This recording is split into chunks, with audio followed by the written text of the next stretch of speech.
Salam saudaraku, bertemu kembali dengan saya di Rizan's Channel dan saya harap teman-teman semua dalam keadaan sehat dan juga diberkati oleh Tuhan kita Yesus Kristus. Oke teman-teman, ini episode ketiga kita akan membahas dan memberikan tanggapan terkait dengan video-video viral yang ada di sosial media terkait dengan agama ya teman-teman ya. Dan ini dikirim oleh beberapa teman-teman ke akun TikTok saya. Ya, hitung-hitung kita bahas sambil nyantai ya teman-teman, jadi jangan terlalu tegang dan serius. Oke, langsung aja, tapi terlebih dahulu disclaimer, konten ini ditujukan kepada saudara-saudara saya umat Kristiani untuk menambah pengetahuan dan wawasan kita terkait dengan situasi dan kondisi agama-agama yang ada di sekitar kita, teman-teman. Langsung aja setelah yang satu ini.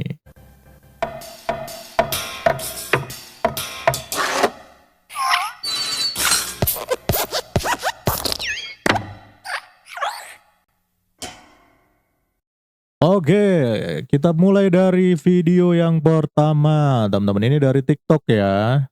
Coba kita lihat di sini ada apa. Jadi diunggah oleh Ustadz Salaf di sini ya, nama akunnya. Judulnya Ketika Rantai Emas Turun di Langit. Waduh, ada apa ini? Coba kita cek dulu. Ini orang ini kayaknya nggak asing ya. Ini sepertinya habaib ini teman-teman ya, habaib. Dan dia sedang berdakwah ini sepertinya. Coba kita dengar dulu dakwanya seperti apa. Beliau 13 jadi wali semua. Wow. Ketika beliau meninggal, ini anaknya pamer keramat. Ayo siapa nih yang kira-kira gantiin Aba? Al-Hamid ngeluarin rantai emas dari langit. Keramatnya Al-Hamid tuh, ngeluarin rantai emas dari langit sampai ke bumi. Lagi ngobrol sama kakaknya Al-Muhdhar nih, Syekh Umar Muhdhar. Ayo wahai Syekh Umar Muhdhar, nih lihat keramatannya, nurunin rantai emas dari langit. Sampai ke depan dia. Ini Habib Syekh Umar Muhdhar ketawa doang. Dibilang sama adiknya, Al-Hamid, coba lihat tuh paling atas siapa? Gak tahu, ada Syekh Umar Muhdhar megangin rantai dari atas. Lebih hebat saya, katanya. Tuh anak-anaknya bagaimana abaknya? Anak.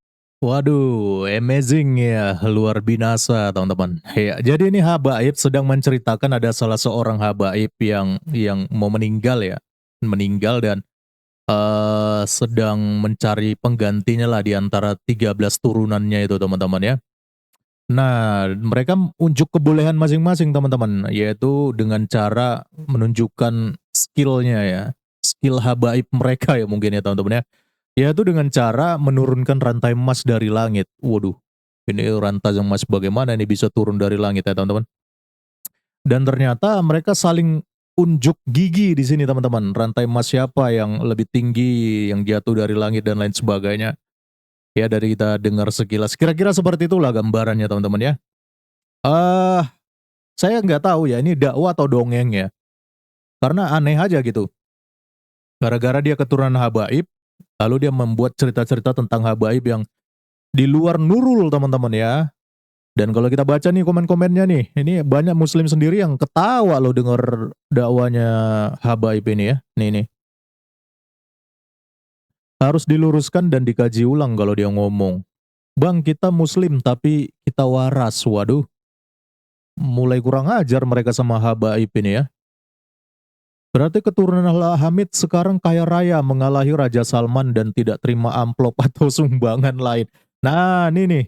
Kalau dia aja bisa ngeluarin rantai emas dari langit, harusnya keturunan Al-Hamid ini kaya-kaya dong. Mengalahi Raja Salman. Jadi nggak perlu tuh amplop, nggak perlu sumbangan ya. Ya nggak perlu begitu-begitu ya teman-teman. Karena udah kaya gitu, bisa ngeluarin rantai emas dari langit. Tapi faktanya kan banyak habaib-habaib sendiri masih mengharapkan apa namanya ya, amplop ya dari jemaah ya dan lain sebagainya. Ya gimana ya teman-teman ya.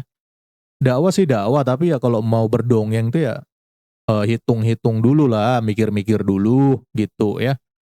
Saya dulu pernah baca majalah Bobo teman-teman ya. Kalau teman-teman tahu dulu tahun-tahun 90, 80 itu ada namanya majalah Bobo. Nah, itu banyak cerita-cerita yang dongeng di dalam teman-teman. Jadi saya sudah cukup terhibur dengan majalah Bobo, tapi kenapa di ini sekarang tahun berapa ini? 2026 masih ada cerita-cerita seperti ini ya dari penceramah pendakwa muslim ya yang umat muslim sendiri pun banyak yang nggak setuju dengan habaib ini. Ya tapi apresiasi buat usahanya ya sudah berdakwah walaupun dianggap dongeng oleh umat muslim yang lain. Oke lanjut kita ke video kedua. Wah ini masih seputar rantai emas juga nih teman-teman ya. Habib bisa menurunkan rantai emas. Tapi sepertinya ini mau mengcounter ya teman-teman ya. Karena ada ya Habib yang ngomong gini, lalu ada kiai ulama yang mengcounter juga gitu.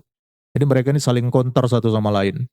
Habib bisa menurunkan rantai emas, Habib bisa menjadikan ta'inya jadi emas. Jadi di belakang Tarim itu ada kisah cerita itu ya. Semua orang kalau berak di pasir Tarim di sana di belakang itu beraknya itu besok kalau dilihat bukan jadi berak lagi jadi emas. Itu aja logikanya coba. Kenapa kalau ta'i dan rantai emas bisa turun dari langit, ta'i bisa jadi emas, kenapa masih dawer? Untuk Muhammad 25 juta, untuk Muhammad sapi, untuk Muhammad kambing. Itu Bahar juga mengatakan begini, saya ini punya tanah, tapi tanah ini belum saya lunas. Ayo sekarang 10 juta, 5 juta. Gak usah sudah kayak ngomong, ya Fakir Muqaddam, turunkan emas dari langit. Jadi kan kata mereka bisa ya turunkan emas dari langit. Tuh, itu aja. Coba kalau cerdas, kalau nggak ini utang Indonesia kan banyak sekarang. Ya. Coba suruh mereka ini Habib turunkan beberapa emas. Mungkin suruh datang ke Tarim semua, suruh berak di sana. Oke teman-teman, jadi ini ulama ini ya, Di belakang itu dia ini sedang berdakwah memberikan apa ya, memberikan edukasi lah kepada jemaahnya terkait dengan banyaknya ceramah-ceramah dari kalangan Habib. Salah satunya tadi yang menurunkan rantai emas dari langit. Lalu bahkan ada juga yang mengklaim bahwa kotorannya habaib itu bisa jadi emas. Nah, tapi logikanya kalau memang begitu, kenapa banyak habaib-habaib yang masih mengharap uang ataupun hadiah dari jemaahnya gitu ya. Bahkan tadi dia juga sempat bilang kalau memang habaib-habaib ini bisa menurunkan rantai dari emas, bahkan kotorannya bisa jadi emas, harusnya bisa melunasi hutang Indonesia yang sudah menumpuk teman-teman. Ya logika sederhana itu teman-teman, tapi yang saya aneh kok masih banyak ya pengikutnya habaib ini ya. Itu saya kadang-kadang nggak habis pikir ya teman-teman ya. Ya satu sisi ada yang ngomong begitu, satu sisi mereka sendiri yang mengkonternya. Iya kita sebagai di luar daripada umat ini ya kita cukup apa ya ketawa aja ya teman-teman ya melihat segala kekonyolan ini. Oke, kita lanjutkan video berikutnya teman-teman. Waduh ini apa lagi nih ya?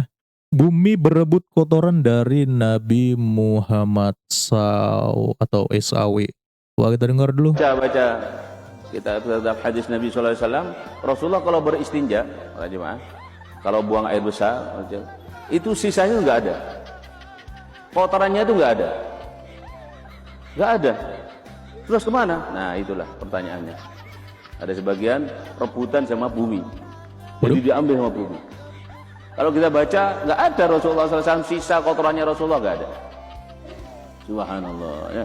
Keringatnya saja wangi dan seterusnya, keistimewaan yang Allah berikan kepada Nabi. Jadi kotorannya suci, jadi nggak wajib bagi Rasulullah. Kalau kita wajib, kalau kita baca. Oke, jadi menurut Ustadz ini kotorannya Nabi atau Nabi mereka itu suci, bahkan ketika Nabi mereka buang hajat itu ditelan oleh bumi gitu maksudnya. Jadi nggak bisa dilihat ataupun diambil orang lain teman-teman. Karena kotorannya suci, langsung ditelan oleh bumi. Katanya ada dalilnya. Coba kita cek ya teman-teman ya.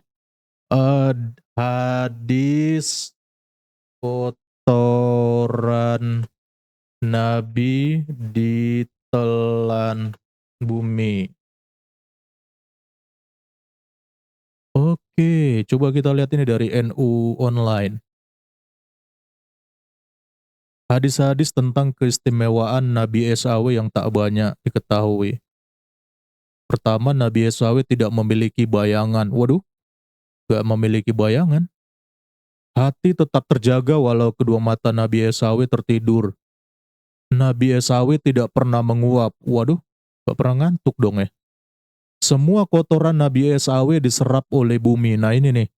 Dalam As-Sirah An-Nabawiyah, Ibnu Katsir menyebutkan bagaimana pengalaman Laila, pelayan Siti Aisyah yang tidak mendapati bekas apapun, setiap kali memasuki tempat buang hajatnya Rasulullah SAW. Berikut adalah petikan riwayatnya. Laila, pelayan Siti Aisyah pernah bertanya kepada Rasulullah, "Wahai Rasul, setiap engkau keluar tempat buang hajat, aku memasukinya. Namun aku tidak mendapati apa-apa." Beliau menjawab, "Sesungguhnya kami, wahai golongan para nabi, tubuh kami tumbuh pada rohnya para penghuni surga. Kotoran apapun yang keluar dari kami pasti akan diserap bumi." Wah, ini Ibnu Katsir. Oh, jadi setiap nabi buang hajat langsung hilang, teman-teman. Ya, eh saya baru kali ini ada nabi yang begitu ya. Beda sendiri dengan nabi-nabi lain ya. Nabi-nabi lain nggak pernah ada begitu-begitu ya, teman-teman ya. Itu dari hadis katanya ya. Ya aduh, agak-agak gimana ya teman-teman ya, tapi itu kepercayaan mereka lah ya. Kita mau komplain juga nggak ada gunanya. Ya biarlah mereka mengimani akan hal itu.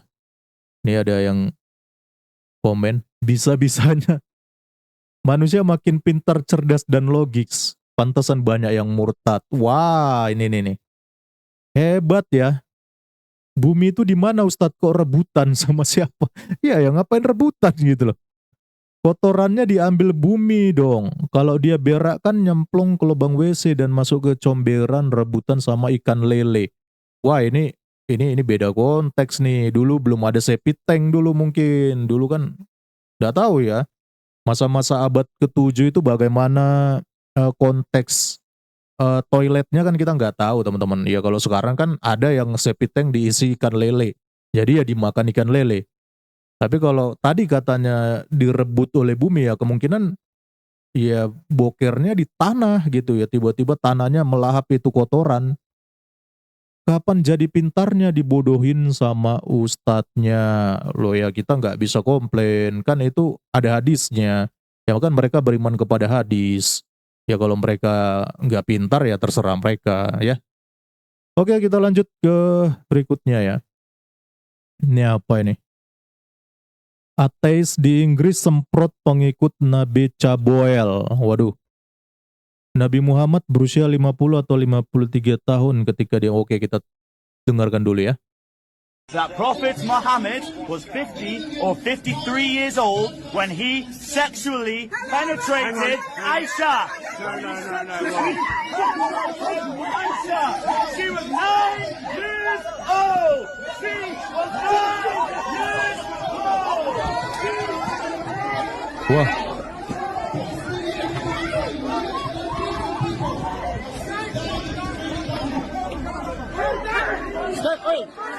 Step away, lad. You're better than him. You're better than him. Hey, you're better than him. Hey, lad, you're better than him. Oke. Jadi ini ada ateis, teman-teman. Ini kayaknya bersama dengan kerumunan demonstran atau apa ya, ini orang-orang bawa bendera Palestina ya. Jadi dia mengatakan bahwa Muhammad pada umur sekian itu menikahi Aisyah dan kemudian pada umur 9 tahun mereka melakukan hubungan layaknya suami istri. Dan sontak ini orang-orang yang bawa bendera Palestina ngamuk, teman-teman, marah itu sampai dikejar-kejar seperti itu. Untung ada aparat ya. Nah ini ada yang komen, pertanyaannya kenapa umat Muhammad marah saat diberikan fakta tentang Muhammad? Nah itu dia, menikahi Aisyah itu perintah Allah. Saya percaya sama Nabi Muhammad. Akhlak Nabi di atas orang biasanya. Turun celana, turun ayat. Orang bicara sesuai fakta, kenapa harus marah? Lah iya, kan fakta. Coba ya kita cari ya. Umur berapa Nabi Muhammad menggauli Aisyah? Nah ini teman-teman. Nabi Muhammad SAW menikahi Aisyah saat berusia 6 tahun. 6 tahun udah dinikahi ya. Namun pernikahan digauli atau disempurnakan setelah hijrah ke Madinah ketika Aisyah berusia sekitar 9 tahun. Lah ini menurut apa? Menurut riwayat hadis sahih dari Bukhari dan Muslim. Jadi ada dalilnya, teman-teman. Nah jadi orang tadi itu sudah bicara dengan betul.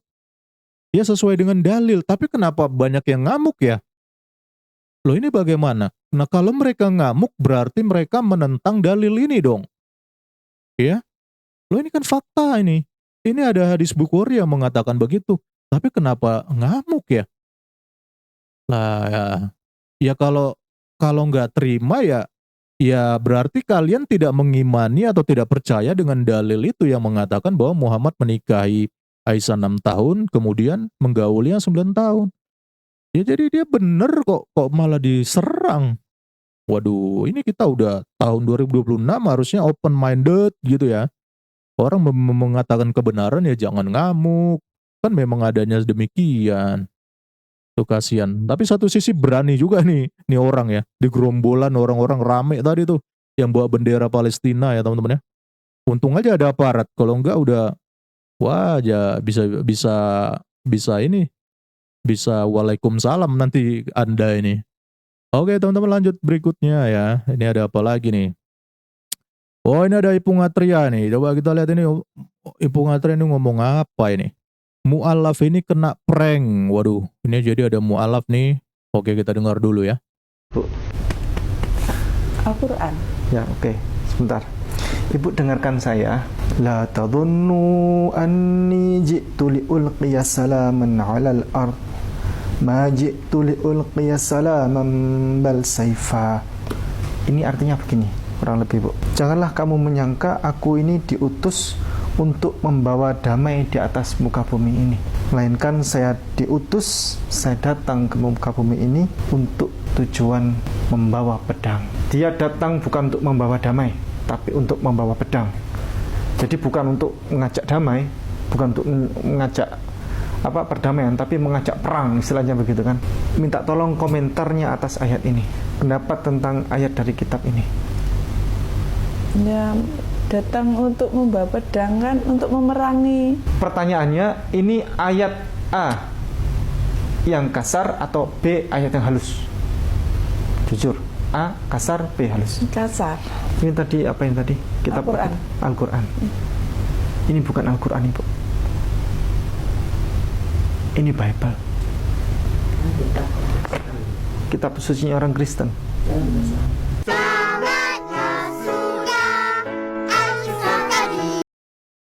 Oke teman-teman ya. Jadi Ipung Atria ini memang saya akui dia ini licik ya. Dia ini jago framing teman-teman. Jadi dia bacakan Bible dalam versi bahasa Arab yang dikira ibu ini itu adalah Quran ya. Itu tadi dia mengutip ini. Bentar Al-Quran, Ibu. ya. Ini Bible. Kitab Nah ini, yaitu Matius 10 ayat 34, yaitu bicara tentang Yesus itu tidak membawa perdamaian ya. Lalu dia pelintir teman-teman, bahwa Yesus itu diutus untuk membawa pedang. Lalu dia bilang untuk perang katanya kan, pedang itu kan identik dengan pedang itu kan identik dengan perang ya.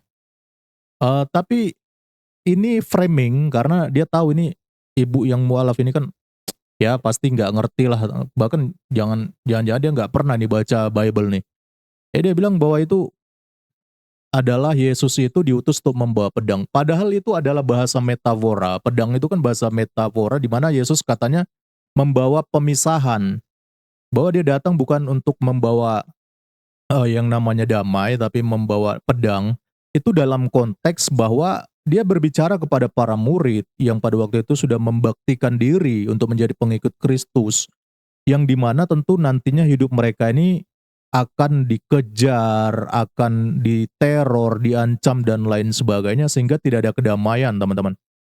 Nah, makanya Yesus mengatakan kepada murid-murid, orang-orang yang mengharapkan damai ikut dengan dia, itu tidak akan bisa teman-teman. Bahkan bisa jadi, makanya dibilang, orang yang mau ikut Yesus tapi dia masih terikat dengan keluarganya dan lain sebagainya, yang tidak percaya kepada Yesus, maka tidak layak bagi Yesus. Contoh ya. Contoh misalkan saya mengaku bahwa saya ingin mengikut Yesus dengan sungguh-sungguh dan berbakti kepada Tuhan Yesus. Bahkan mau mengikut kemanapun dia utus, kemanapun dia perintahkan. Tapi satu sisi yang lain, istri saya yang belum mengenal Kristus, contohnya, dia nggak setuju saya mau mengikuti Yesus. lalu dia melarang saya. Maka dalam hal ini saya harus berani mengambil keputusan memilih antara Yesus atau istri saya. Nah, dalam konteks ini tentu Yesus bermaksud bahwa bahkan di dalam konteks keluarga pun itu bisa terjadi pemisahan kalau kita mengikuti Yesus. Kenapa? Karena gelap tidak bisa bersatu dengan terang, teman-teman. Jadi saya tetap harus berkomitmen dan mengikuti Yesus, bukan istri saya. Kecuali kalau istri saya juga mau ikut bersama-sama untuk mengikuti Yesus. Kalau enggak ya sudah selesai gitu, teman-teman ya. Makanya itu maksudnya bahwa Yesus itu bukan mau bawa senang-senang, mau bawa hore-hore dan lain sebagainya, tapi dia membawa pemisahan antara orang-orang yang mau mengikut dia dengan orang-orang yang tidak mau mengikut dia. Apalagi dalam konteks ini adalah kepada murid-murid. Jadi gak ada ini pedang-pedang apa, ini bahasa metafor aja begitu sederhana, gak ngerti. Nah pertanyaannya, kalau Yesus bawa pedang, mana pedang Yesus? Yesus itu gak pernah di dalam Bible megang pedang pun, dia gak pernah, teman-teman. Tapi kalau Muhammad, pedangnya ada, teman-teman. Ini pedang Muhammad, nih saya tunjukkan. Wah, nih. Nabi Muhammad SAW memiliki beberapa pedang bersejarah. Yang paling terkenal antara lain Al-Matur, ini warisan ayah. Lalu pedang Julfikar, ya. Lalu pedang apa lagi? Al-Batar, pedang Al-Qadib, lalu Al-Mikdam, yang semuanya menjadi simbol perjuangan, keadilan, dan kepemimpinan. Ini banyak nih pedangnya. Pedang-pedang terkenalnya nih, teman-teman. Ya. Ini ada gambar-gambar pedangnya Muhammad, ini banyak nih. Ya kenapa? Karena Muhammad itu kan dengan para sahabatnya tuh sering perang, teman-teman ya. Pada masa-masa itu. Ya, bahkan ada hadis mengatakan perangilah orang-orang kafir dan lain sebagainya. Jadi, kontradiksi. Bukan Yesus yang pegang pedang, tapi nabinya si Ipung Atria yang bawa pedang, teman-teman. Ini pedangnya nih. Wow, banyak pedangnya, teman-teman. Jadi salah kaprah kalau si Ipung ini bilang Yesus bawa pedang ya. Tuh ngawur itu. Ya, itulah namanya orang licik suka framing ya, teman-teman. Apalagi dia framingnya pakai Bible lagi dengan bahasa Arab. Ya, namanya juga Ipung Atria, bestinya si Kainama, tukang ngibul ya, teman-teman ya, tukang ngibul, tukang framing tentang kekristenan.